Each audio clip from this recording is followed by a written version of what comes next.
Sir, इस ऐवान में OBC समाज के एमपी अब अपर कास्ट के एमपी के बराबर हो चुके हैं। बेरोजगारी का आलम यह है कि नरेंद्र मोदी रोजगार का कैंप चलाती है नौजवानों के लिए कि तुम इजराइल में जाकर काम करो, उनको कैनन फॉडर बना रही है ताकि फलस्तीनियों की जायदादों को हड़प कर सके।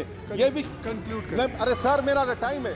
ठीक है उवैसी साहब, जब भी कोई बात नहीं सर, आप चेयर पर बैठे हैं जी, इसलिए आप मंत्री जी को पेट में दर्द हुआ, माशाल्लाह, शुक्रिया उनका। मोदी ने कहा था कि हम घर में घुसकर मारा, तो निखिल गुप्ता को किसने ऑर्डर दिया था अपन उनको मारने का? अगर नहीं दिया तो उसको बचाइए। कि क्या दिन दिखा रही है सियासत की धूप छाओं। जो कल सपूत थे वो कपूतों में आ गए थे, इस कदर अजीम के पैरों में ताज थे, इतने हुए जलील के जूतों में आ गए। बहुत बहुत शुक्रिया। एक शायर ने शायद बरसर इख्तिदार जमात के लिए ये शेर कहा होगा कि उसूल बेचकर मसनद खरीदने वालों, निगाह अहले वफा में बहुत हकीर हो तुम। वतन का पास तुम्हें था न होगा कभी कि अपने हिर्स के बंदे हो, बेज़मीर हो तुम। इज़्ज़त नफ्स किसी शख्स की महफूज नहीं, अब तो अपने ही निगहबानों से डर लगता है। डंके की चोट पे जालिम को बुरा कहता हूँ, मुझे सूली से न जिंदानों से डर लगता है। मोहतरम चेयरमैन साहब, मैं आज इन लोगों की तरफ से बोल रहा हूँ जो दिखते तो हैं, जिनके बारे में बात तो होती है मगर उनकी कोई नहीं सुनता। मैं उनके बारे में बोल रहा हूँ जिनके बारे में वज़ीर आज़म मोदी ने कहा था कि घुसपैठी है। मैं उन बेटियों और माओं के बारे में कह रहा हूँ जिनके बारे में मोदी ने कहा कि ज़्यादा बच्चे पैदा करते। मैं उन मासूम नौजवानों के बारे में कह रहा हूँ जिनको मॉब लिंचिंग के ज़रिए मारा जा रहा है। मैं उन बेज़ुबान माँ और बाप के बारे में बोल रहा हूँ जिनकी औलाद आज इस हुकूमत के गलत कानून के चक्कर में जेलों में सड़ रहे हैं। सर, मैं दस्तूर जब इस ऐवान में बन रहा था, संविधान बन रहा था, तो उस वक्त अलहदा वोटर लिस्ट और इंतखाबी रिजर्वेशन की बात आई, तो उस वक्त के हमारे फाउंडिंग फादर्स ने, हमारे बुजुर्गों ने, दोनों समुदाय के हिंदू और मुसलमानों ने फैसला किया कि हम इस पर राज़ी नहीं होंगे। बल्कि उन्होंने क्या कहा था हमारे फाउंडिंग फादर्स ने, उन्होंने मुखालिफत की थी अलहदा वोटर लिस्ट की और इंतखाबी रिजर्वेशन की। उन्होंने कहा था, I quote sir, it is the duty of majority community to ensure that minorities are elected in the representative numbers. BJP मुसलमानों की नफरत पर जीतती है और मुसलमानों के नाम निहाद मसीहा मुसलमानों के 90% ज़्यादा वोट हासिल करते हैं, मगर फिर भी इस ऐवान के दरवाजे नहीं खुलते मुसलमानों के लिए, और सिर्फ 4% मुसलमान जीत कर आते हैं। सर, संविधान सिर्फ एक किताब नहीं है जिसे चूमा जाए, संविधान एक किताब नहीं है जिसे दिखाया जाए, संविधान एक सिंबल भी है, मगर संविधान एक हमारे बुजुर्गों के ख्वाबों की किताब है। हमारे जमहूरियत को हमारे बुजुर्गों ने इस तरह समझा, हमारे फाउंडिंग फादर्स ने इस तरह जमहूरियत को समझा कि इसमें हर समुदाय और मजहब और समाज के मानने वाले लोगों की राय को शामिल किया जाएगा इस मुल्क को चलाने के लिए। मगर इस ऐवान में सिर्फ 4% मुसलमान जीत कर आते हैं। मैं संविधान से जो मोहब्बत के दावे करते हैं उनसे कहूँगा कि कभी उठाकर पढ़ो कॉन्स्टिट्यूएंट असेंबली डिबेट्स में कि नेहरू ने, H.C. मुखर्जी ने, सरदार हुकुम सिंह ने माइनॉरिटीज़ के बारे में क्या कहा था।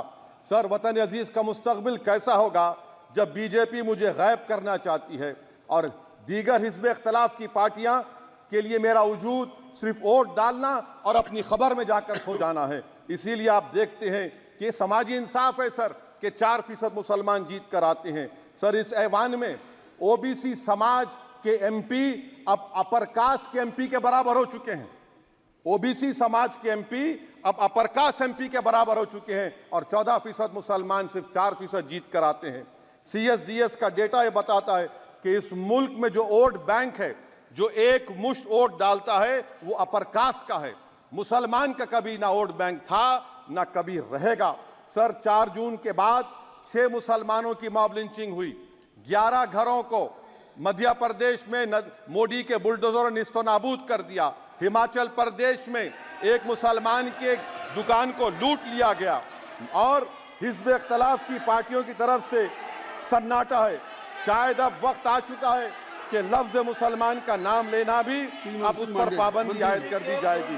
सर, मैं ये बात बताना चाह रहा हूँ कि नरेंद्र मोदी को जो मैंडेट मिला है। एक मिनट, आप लोग बैठ जाएं, कृपया आप लोग बैठ जाएं। श्री मनसुख मांडविया जी। आप लोग बैठ जाएं, कृपया माननीय सदस्य बैठ जाएं। श्री मनसुख मांडविया जी, मनसुख मांडविया जी, कृपया आप लोग बैठ जाएं। अपने प्रारंभिक कृपया आप भाषण लोग अपने में बैठ जाएं। माननीय आप लोग बैठ जाएं। माननीय सदस्य ने माननीय सदस्य बैठ जाएं। माननीय सदस्य ने अपने प्रारंभिक भाषण में जो शब्द प्रयोग करा है उसको ऑथेंटिकेट करा जाए। और अभी उन्होंने उल्लेख करा कि मोदी के बुलडोजर ने वहाँ मॉब लिंचिंग करा है, उसको भी ऑथेंटिकेट करा जाए। निश्चित तौर से इसको ठीक है। उवैसी साहब, जब भी कोई बात नहीं सर, आप चेयर पर बैठे हैं जी, इसलिए आप मंत्री जी को पेट में दर्द हुआ, माशाल्लाह, शुक्रिया उनका। नहीं, तो सर मैं ये मंत्री बोल की रहा था, जवाबदही है अरे ये नहीं, मंत्री इससे की बुरी बात जवाबदेही। क्या है? पेट में दर्द हो सकता है। वो दर्द, ये सब ठीक अच्छा, है। दर्द हुआ, चलिए दर्द हुआ, दिल का दर्द हुआ। तो सर, जो नरेंद्र मोदी को मैंडेट मिला है वो सिर्फ और सिर्फ मुसलमानों की नफरत पर हिंदुत्व की वजह से मिला है। I would like to say it is not Modi's in dock, but every single person voted him despite his anti Muslim voice. And I would like to tell the opposition parties, this is not a moral victory for you. This is a victory of majoritarianism. Everyone should contemplate and do introspection. Why is it that the OBCs and the upper caste are getting their due representation? Why are the Muslims not getting? Are we here only to vote for you and not to get elected? If that is the case, please tell us that we are only here to vote for you. Sir, आज भारत के आधे नौजवान बेरोजगार हैं और रोजगार की तालाश, बेरोजगारी का आलम यह है सर कि मोदी सरकार के 5 साल में 75 लाख एस्पिरेंट्स की जिंदगी बर्बाद हो गई, 6 पेपर लीक हुआ। बेरोजगारी का आलम यह है सर कि रशिया जा रहे हैं, वहां जाकर अपनी जानों को दे रहे हैं। बेरोजगारी का आलम यह है कि नरेंद्र मोदी रोजगार का कैंप चलाती है नौजवानों के लिए कि तुम इजराइल में जाकर काम करो, उनको कैनन फॉडर बना रही है ताकि फलस्तीनियों की जायदादों को हड़प कर सके। ये भी कंक्लूड मैं, अरे सर मेरा टाइम है। कहाँ टाइम है सर? आप ये टाइम ले लिए मेरा। सर मैं 2 मिनट दीजिए। ये विश्वगुरु की पॉलिसी है। इजराइल को 27 टन हथियार जा रहा है। 9 मिलियन भारत के लोग गल्फ में काम करते हैं, क्या असर पड़ेगा? 47,000 इजरायली फलस्तीनी मार चुके हैं। क्या है हमारी पॉलिसी सर? क्यों हथियार दे रहे हैं सर? नस्लकशी हो रही है। सदर जमहूरिया के खुतबे में राष्ट्रपति के सर, मैं उसी पे बोल रहा हूं सर, उसमें लिखा हुआ है फॉरेन पॉलिसी के ऊपर, आप पैराग्राफ नंबर 25 देख लीजिए। सदर जमहूरिया में सैचुरेशन अप्रोच है। क्यों नहीं मोदी सरकार माइनॉरिटीज को तीनों स्कॉलरशिप को डिमांड करती है सर? उसको आपने बजट कम कर दिया। सर बनारस का बुनकर 18 महीने से मंडी का शिकार है, सूरत और बेंगलुरु जा रहा है। सर आखिरी बात कंक्लूड कर रहा हूं, आखिरी बात सर, पनून केस में निखिल गुप्ता, मोदी ने कहा था कि हम घर में घुसकर मारा, तो निखिल गुप्ता को किसने ऑर्डर दिया था पनून को मारने का? अगर नहीं दिया तो उसको बचाइए, और अगर दिया नहीं तो फिर उस पर पीएमएलए क्यों नहीं लगाते? और सर समाप्त करो। कमेटी बनाई आपने, उसका क्या हुआ? सर हम एससीओ को नहीं जा रहे। सर मैं आपको बता रहा हूं कि मैं अपनी इस तकरीर को टीपू सुल्तान की नजर, सुनिए सर, अब हो गया, खत्म कर रहा हूं सर। मैं अपनी तकरीर को टीपू सुल्तान के नजर कर रहा हूं। ये टीपू सुल्तान की फोटो है, क्या आप इससे भी नफरत करेंगे? सर ये संविधान में टीपू सुल्तान की फोटो है जिस पर वल्लभ भाई पटेल ने साइन किया, श्यामा प्रसाद मुखर्जी ने साइन किया। ये आपकी नफरत है सर। आखिर में मैं अपनी बात को खत्म कर रहा हूं इस शेर पर कि क्या दिन दिखा रही है सियासत की धूप छांव। जो कल सपूत थे वो कपूतों में आ गए, थे इस कदर अजीम के पैरों में ताज थे, इतने हुए जलील के जूतों में आ गए। बहुत बहुत शुक्रिया सर। श्री गौरव गोगोई जी।